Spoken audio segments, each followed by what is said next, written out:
کا پہلا دعویٰ سنتے ہیں کہ اس کے نزدیک ہندوستان ہی نہیں ایشیا میں اس وقت جتنے بھی اہل سنت والجماعت کے ماننے والے ہیں سب مشرک ہیں. آئیے اس کا ہم دعویٰ سنیں گے اور اس کے دعوے کے بعد پھر ہم اس کے دعوے کا جائزہ لیں گے. آئیے اس کی اس کلپ کو سنتے ہیں. دلیل کیا؟ فرق اتنا ہے. دلیل کیا ہے؟ تم کھڑی مورتی کی پوجا کر رہے ہو، وہ پڑی مورتی، ایک پڑی مورتی کی ایک کھڑی مورتی کی.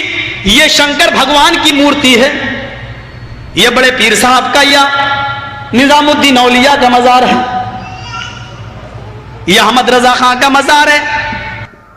دیکھیے یہاں روک رہا ہوں میں، ابھی ان کی اسپیچ باقی ہے. جرجی صاحب کمپیئر کر رہے ہیں سنی مسلمانوں کو ہندوؤں سے، اور اس کمپیریزن میں وہ بتا رہے ہیں کہ فرق کیا ہے ہندوؤں میں اور تم میں، کیا فرق ہے، یعنی سنی مسلمانوں میں اور ہندوؤں میں کیا فرق ہے. وہ کھڑی مورتی کو پوچھتے ہیں، تم پڑی مورتی کو پوچھتے ہو. اب اس کی مثال کے لیے انہوں نے اپنی انگلیوں کا اشارہ کیا اور بتایا کہ یہ شنکر بھگوان کی مورتی ہے، یہ بڑے پیر کا مزار ہے، یہ نظام الدین کا مزار ہے، یہ احمد رضا کا مزار ہے. جرجس کیا پاگل آدمی ہے؟ اس جاہل کو یہ نہیں معلوم کہ یہ مورتی ہے اور یہ قبر ہے. قبر کو مورتی نہیں کہا جاتا، یہ ولی کی قبر ہے. یہ کیا ہے؟ یہ شنکر بھگوان کی مورتی ہے اور یہ ولی کی قبر ہے. دونوں میں فرق ہے یا نہیں ہے؟ زمین آسمان کا فرق ہے. جہاں یہ ہے وہاں لعنتیں اور جہاں یہ ہے وہاں رحمتیں ہے. فرق ہے. اور کتنا بڑا فرق ہے. روایت میں بیان کیا جاتا ہے، روایتیں آئی ہے صوفیہ کرام کے ہمارے ہاں کہ اندہ ذکر الصالحین تنزل الرحمہ، جہاں اللہ کے ولیوں کا ذکر ہوتا ہے وہاں اللہ کی رحمت کا نزول ہوتا ہے. جہاں صالحین کا ذکر ہوتا ہے وہاں رحمت الہی اترتی ہے. تو جہاں صالحین کا ذکر ہو وہاں رحمت اترے، جہاں خود صالحین موجود ہو وہاں کتنی رحمتیں اترتی ہوں گی. اب قبر ولی کی ہے تو وہ بھی قبر ہی ہے، ہم ادباً اس کو مزار کہتے ہیں. اور رسول اللہ صلی اللہ علیہ وسلم کی بھی قبر مبارک ہے، مگر ایک قبر کو تشبیہ کیا دے رہا ہے؟ کہتا یہ شنکر بھگوان کی مورتی ہے، یہ بڑے پیر کا مزار ہے. ان میں اور ان میں فرق کیا ہے؟ جاہل کو کون بتائے کہ بہت زمین آسمان کا فرق ہے. اس کا کوئی وجود ہی نہیں ہے، ان کا وجود تھا. اس کی کوئی دلیل نہیں ہے، اس کی دلیل ہے. اب اگر اس کے نزدیک جرجی کے نزدیک قبر بنانا بدھ بنانا ہے تو یہ اپنے مردوں کو قبر نہیں بناتے، دفن نہیں کرتے، تو کیا کرتے ہیں؟ ہوا میں لٹکا دیتے ہیں. یا پارسیوں کی طرح گھی اور مکھن لگا کے چیل کووں کو کھلانے دے دیتے ہیں. شاید ان کی لاشیں گدی کھاتی ہوں گی. قبر کا تو مقام وہ ہے کہ اللہ کے نبی نے فرمایا، سنن دارمی کی حدیث ہے، اور اس حدیث کی تصحیح پر ایک مستقل کتاب لکھی حضرت امام تقی الدین سبکی رحمۃ اللہ تعالی نے، جس کا نام ہے شفاء السقام فی زیارت الخیر الانام. اس میں فرماتے ہیں کہ اللہ کے نبی کی حدیث ہے، اس کو دارقطنی نے، طبرانی نے، بہت سارے محدثین نے اپنی کتابوں میں حدیث میں نقل کیا کہ نبی نے فرمایا من زار قبری وجبت لہو شفاعتی، جس نے میری قبر کی زیارت کی اس پر میری شفاعت واجب ہو گئی. تو یہ وہ ہے قبر مبارک کہ جہاں جاؤ تو شفاعت واجب ہوتی ہے اور یہاں پہ لعنتیں ہوتی ہے.